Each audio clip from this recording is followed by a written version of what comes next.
ശുദ്ധമായ നെയ്യ് എങ്ങനെ എളുപ്പത്തിൽ ഉണ്ടാക്കാം, എന്നാൽ കുറച്ച് ക്ഷമ കൂടുതൽ വേണം.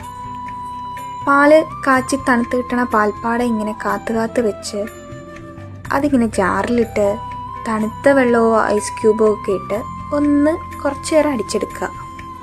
അപ്പോൾ കിട്ടും സാക്ഷാൽ വെണ്ണ, ഉണ്ണിക്കണ്ണൻ്റെ വെണ്ണ. എനിക്ക് തന്നു കേട്ടോ കുറച്ച് കൊതിയിട്ടാണ്ടിരിക്കാൻ. പിന്നെ തണുത്ത വെള്ളം ഒഴിച്ച് തന്നെ നമുക്ക് കഴുകിയെടുക്കാം. 2 or 3 തവണ കഴുകിയാൽ കുഴപ്പമൊന്നുമില്ല.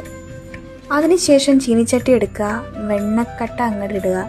അതിങ്ങനെ ഉരുക്കി പതഞ്ഞ് നറുമണമൊക്കെ വിതറി പതുക്കെ നമ്മുടെ നെയ്യായിട്ട് മാറും. ഇത് നമ്മുടെ സാക്ഷാൽ നറുനെയ്യ്.